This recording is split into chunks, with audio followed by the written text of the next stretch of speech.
It's the end of the day with Ray. Hello, my friends. Man, I'm super excited. Today I have Greg VanDeWalker, and Greg is a senior VP over at Great America, heads up their IT infrastructure. And Greg, how are you doing, man? Ray, I'm doing very well. Thank you so much for having me on. I really appreciate it. Well, Greg, I know we both have a passion, and that passion is we both understand how important the hardware component is to manage IT services, how important those software solutions are as a subscription, and all that only comes together if you have a robust plan to finance those packages. And, you know, Great America's been in the channel for a long, long time doing that very successfully. I know Collaborance is a master service provider that's been helping our friends in the imaging channel. But I got to be honest with you, Greg, I know sometimes we've had some disagreements in the past, but I think we're all together on one thing. If a dealer doesn't diversify into some kind of IT services practices, they might lose their customer to the local accountant, as a great example. So I kind of wanted to talk to you a little bit about some of the things that are going on in the space. But let me start out by asking you this. Why in the hell has it been so hard for some of our friends to make this transition from selling a product that you service to selling IT services, which may include products? It's a great question, Ray. And, you know, we've been working with partners for 11 years on that topic. And, you know, part of it, I think, is just the historical success that the copier channel has had in moving the hardware, attaching the services to it. Let's face it, there are a lot of very, very, very successful copier dealers who've been successful for, in some cases, generations with that model. And so when you bring something like IT services in, which, Ray, you and I both know, that is a tough business. Yep. And so the difficulty of that, the different mindset that you have to have where it is a services-led, not a product-led, it's been very hard for many in the imaging channel to really wrap their head around that different go-to-market strategy. So there's a number of other ones, but it's really just that mindset of go-to-market, and it's been so good for so long that they really haven't had to focus. But, you know, as you know, what's going on now, dealers have no choice but to focus because the prints and the clicks just aren't going to come back to pre-COVID. And so they need to diversify their offering and do it very quick, I believe. Let me ask you a question. You know, I believe that we're never going to go back to print at 100%. I think in 2021, we're going to be somewhere between 70% and 100, but we're not going to be at 100%. I think the bottom's about 70%. But obviously, the print is declining. This is a evolutionary event in the customer's eyes. For the first time in the probably the history of the channel, there's an awareness of the importance or not of print. And the digitalization processes around the SMB space especially. You know, enterprise has been heading this way for a long time. But that digitalization process in that SMB space is really ramping up. And IT service is a big part of digitalization. You know, I got to ask you off the wall question. You know, Jay McBain from Forrester's. You know, I read an article he had published. You know, he was talking about there's 300,000 accounting firms, and 81% of them. Let me say that again. 81% of them are delivering some kind of IT tech services. That to me, you know, I did a video a couple years ago and people thought I lost my mind when I said dealers ought to go out and buy an accounting firm.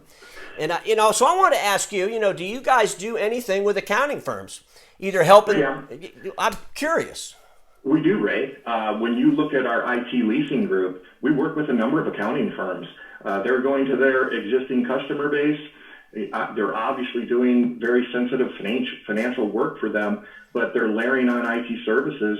But like I said, we work with a handful of them, providing a bundled finance opportunity for them to include hardware along with their managed services, along with their accounting services.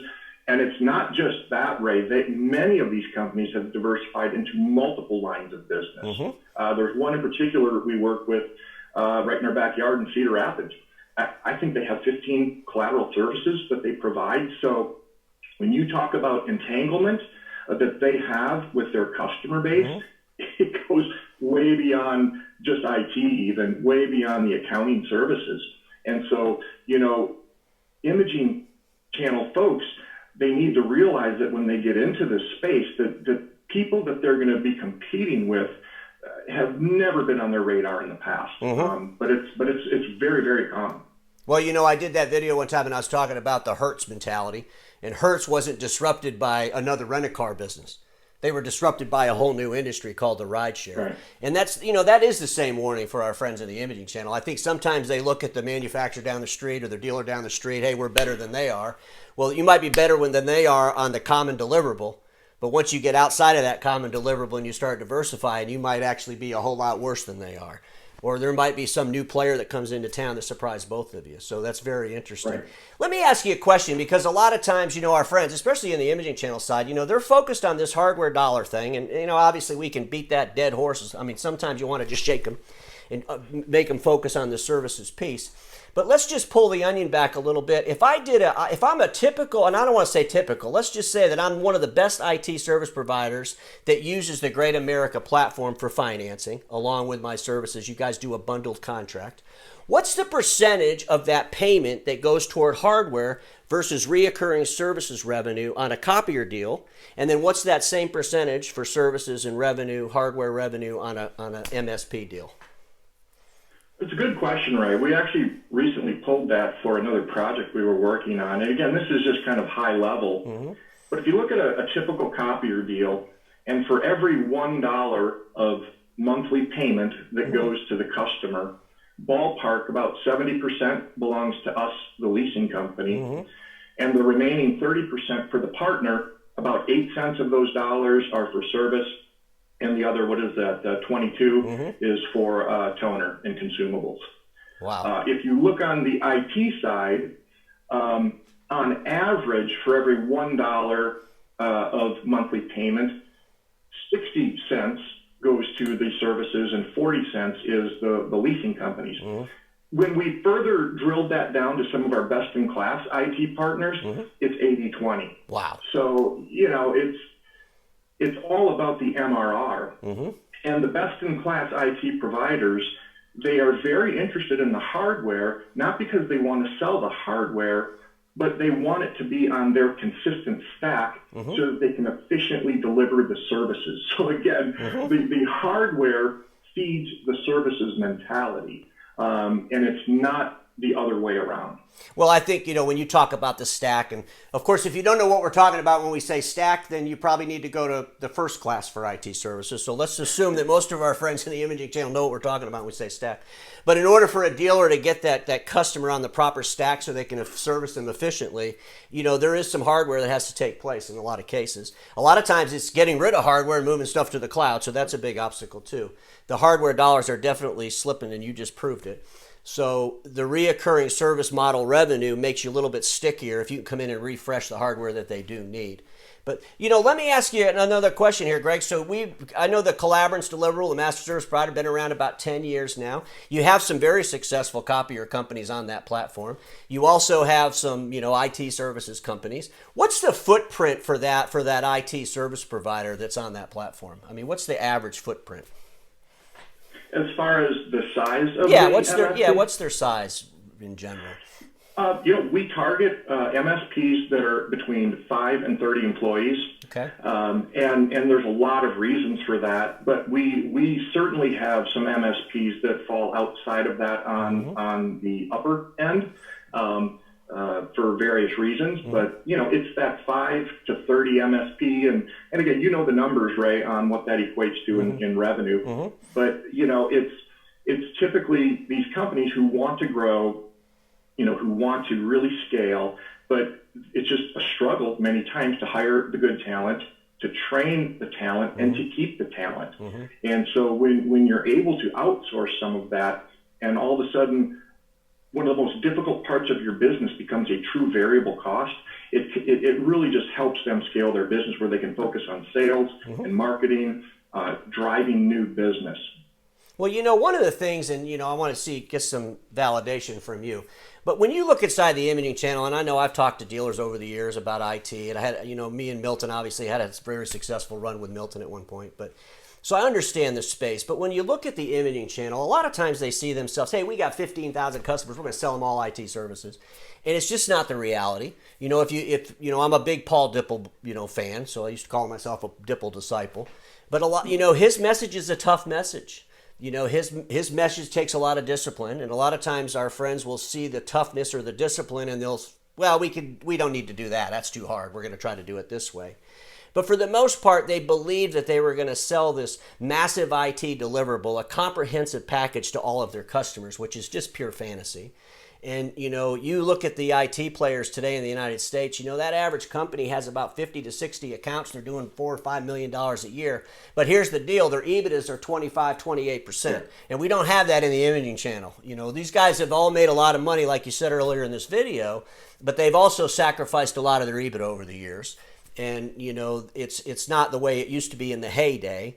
But there's still huge amounts of profit potential in IT services. This is not a commoditized deliverable, but it is a commoditized deliverable if your average contracts are like $2,000 a month. And I talked about that once before. But tell us what you're seeing in the marketplace today with the MSPs, because obviously there's some struggles out there with all businesses.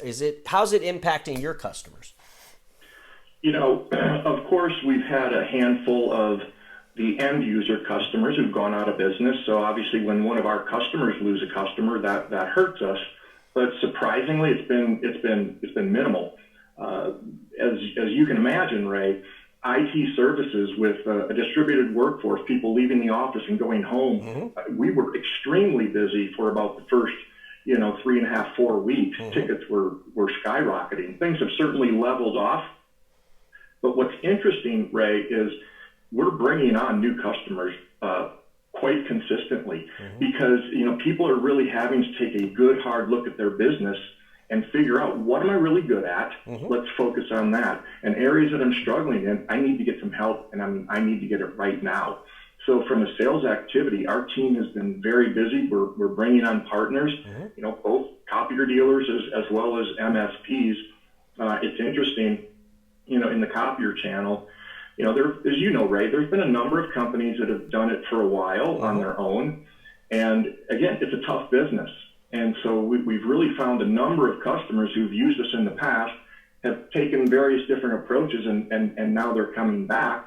And it's been really exciting to see, and we're helping them, take however many customers they have. We put them on our platform and get them lit up so that they can, again, focus on the things that are going to drive top line.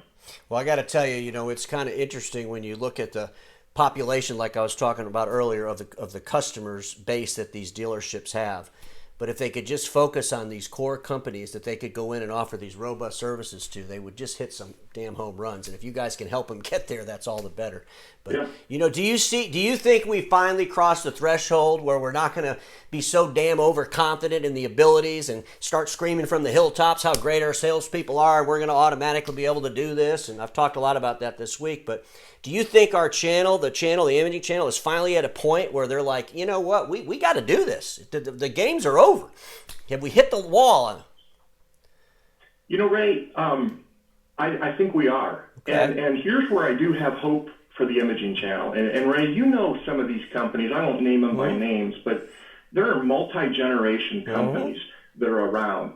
And these companies started out selling typewriters. Then they morphed to, the big copiers. You had the big rack with the copier on it the other day. I thought that was pretty funny. But these companies have adapted. And again, it's been so good for so long. I mean, you just look, even in since the '08 meltdown that we had in the economy, listen, it just breeds complacency when things are going so well. But, from the discussions that I've had personally with the imaging channel dealers, just as well as the attraction that we've seen to collaborants from the copier channel who've been doing it, I think people are really getting serious about it. And I do have hope for them.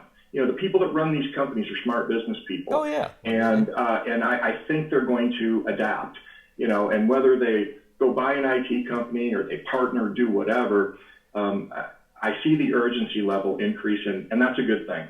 I think the only difference, and this is my only caution, because I'm the cautionary guy, the only difference is that the evolution of the channel and those core organizations were always around a product that was serviced. And this is an absolute flip of that. And it doesn't mean they can't do it by any means. Yes. But it will take human capital, because we are going from a service base to maybe we have products into services. So it's a whole different. But like you said, I mean, we got smart people in the channel, obviously, and we can we can all look forward to one thing for sure. There's going to be tons of challenges, and with challenges, opportunities come. And so, Absolutely. is there anything you want to share with the audience before we end this, Greg? Ray, no, just thank you very much for having me. Again, I appreciate all that you do to bring up some really important issues that we all need to confront and really try to help one another get through this. And again, I'm very confident that we will. And again, thanks for this opportunity, Ray. Really appreciate it. Well, I appreciate it, Greg, and I'm going to end this the way I always do. Status quo is the killer of all that'll be invented. Don't get stuck in status quo, and I'll see you all tomorrow.